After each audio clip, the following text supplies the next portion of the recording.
Muy buenas las tenga. Yo soy Marcos Ulises García Barrera y presentaré los temas de técnicas de intervención, estilos de afrontamiento de conflictos, ciclos y fases del conflicto, niveles de intervención y por último, pero no menos importante, el control de las emociones. Comencemos con el afrontamiento del conflicto.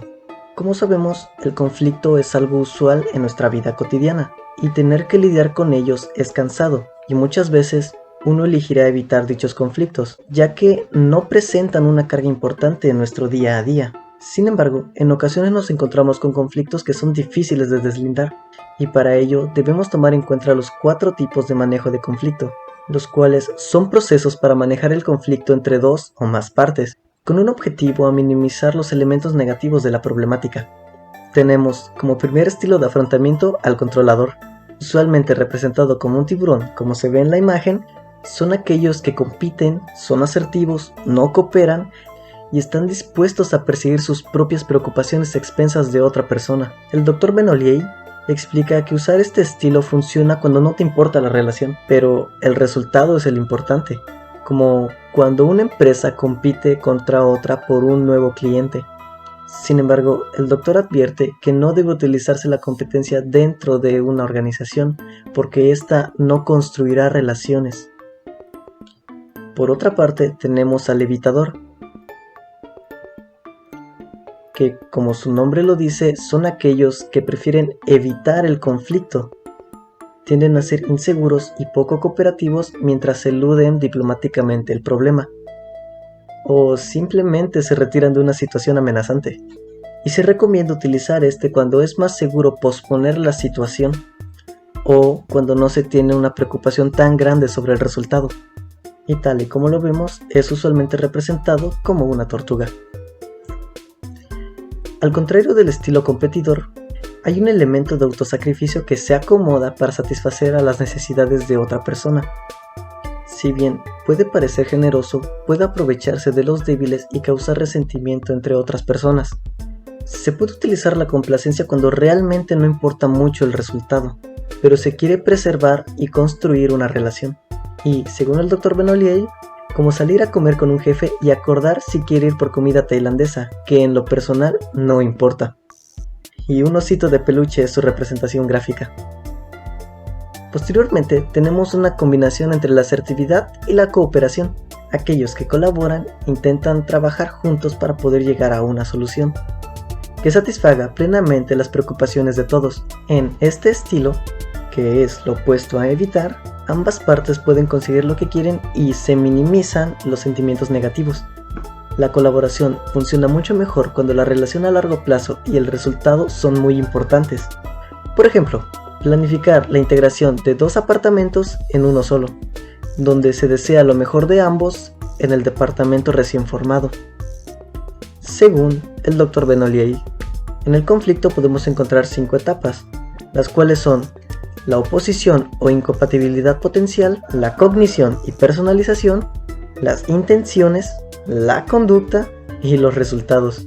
A su vez, contamos con 5 fases. Estas las podemos definir como la incubación, la manifestación, la explosión, el agotamiento y por último, la resolución. Explicaré todas y cada una de ellas, así que comencemos con lo primero. La primera etapa, la oposición, es aquella que genera oportunidades para el surgimiento del conflicto.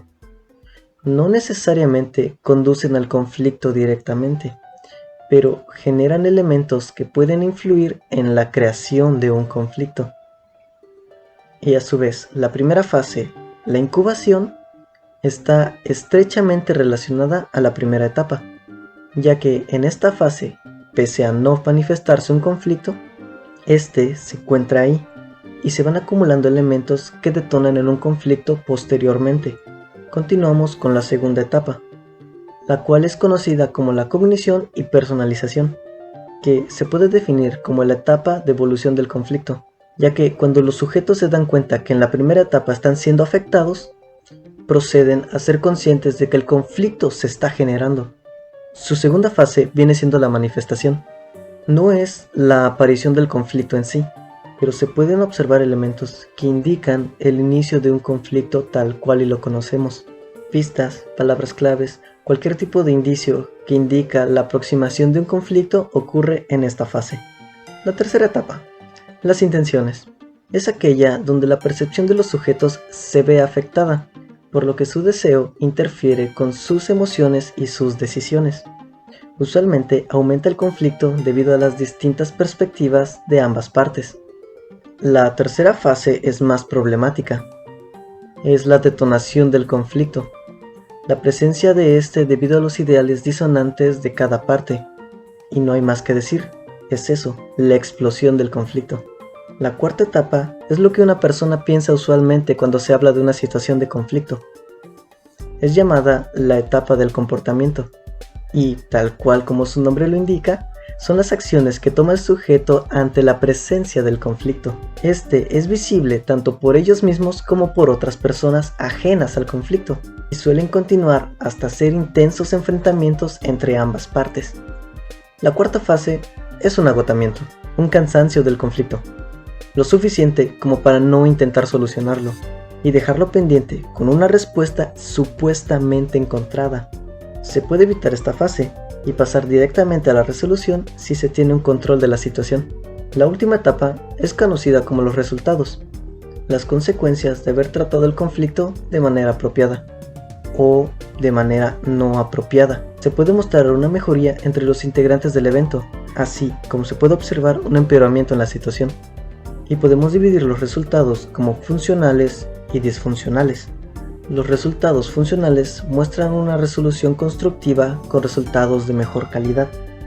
Puede estimular tanto la creatividad como la motivación y fomenta de manera positiva a los integrantes del equipo.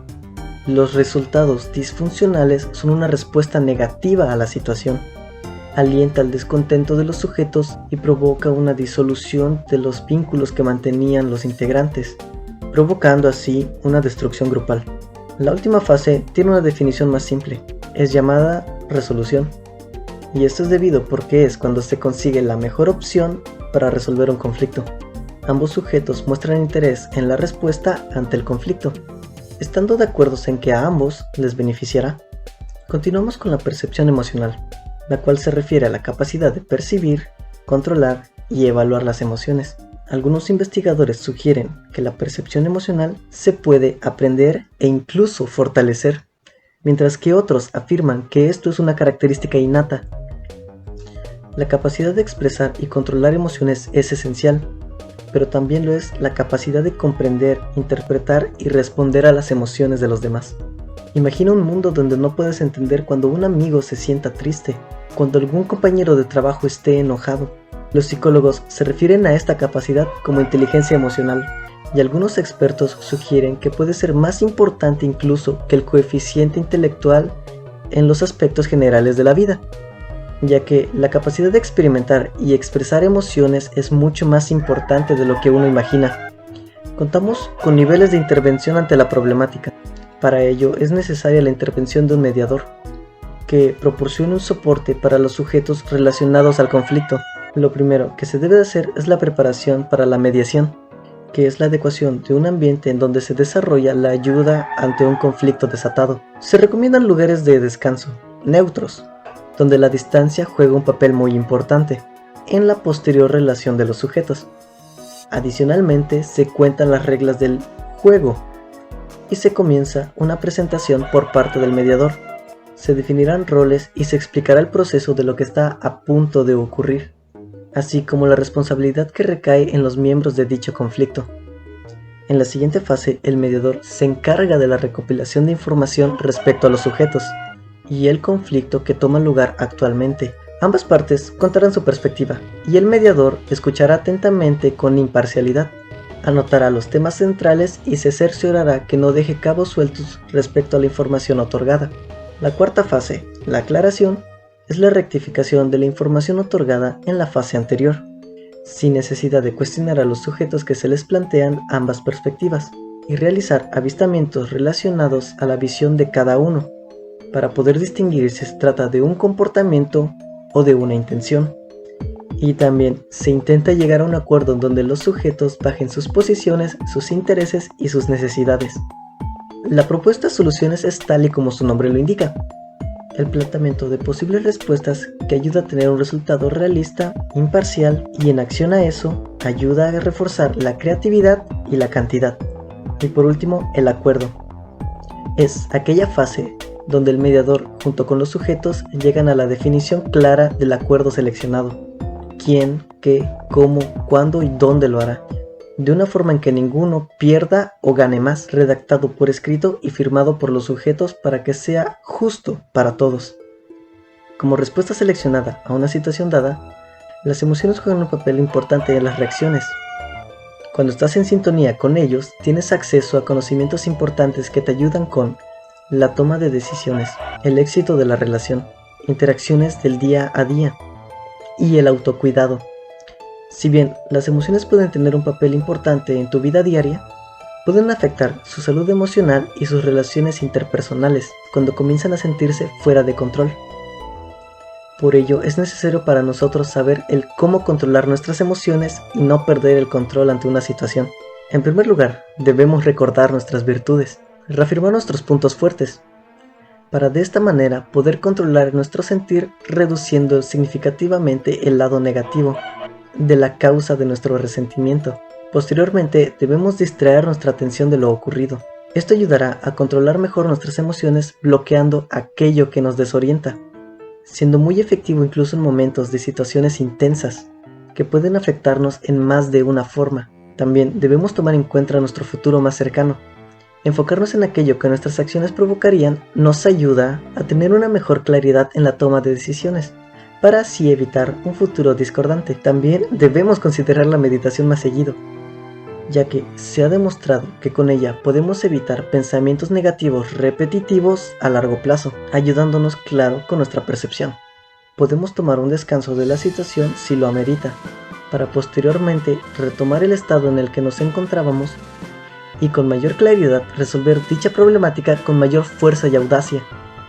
Usualmente pensar en lo peor que podría pasar es una forma muy efectiva de aclarar las ideas y comprender qué decisiones pueden llevar a dicho destino y cuál sería la ruta para conseguir la mejor decisión y así evitar un final trágico. También podemos probar escribiendo un diario de emociones para así aclarar la mente y el entendimiento de aquello por lo que estamos pasando. Es muy importante tomarnos un respiro de la situación para no saturarnos de los eventos que estamos viviendo y así poder tener un mejor autocontrol en las decisiones que estamos tomando. Se recomienda tomar un espejo si algo malo llegase a pasar. Te preguntarás por qué. Bueno, es una forma muy efectiva de evitar el enojo. Puede ayudarte a calmarte, sí. Te ayuda a analizarte objetivamente y a comprender lo que tú estás haciendo. Y así comprender que lo que estás haciendo no se encuentra en las acciones con resultados más óptimos. Así podrás estar más consciente de lo que haces y, además, tu capacidad para controlar tus emociones aumentará significativamente. Por último, la toma de decisiones puede conducirnos a encontrar una estrategia adecuada para nosotros, para así conseguir la mejor opción para regular los sentimientos negativos y comprender cómo retomar el control de nuestros propios pensamientos. Bueno, esto ha sido todo de mi parte. Yo soy Marcos Ulises García Barrera. Muchas gracias por escucharme.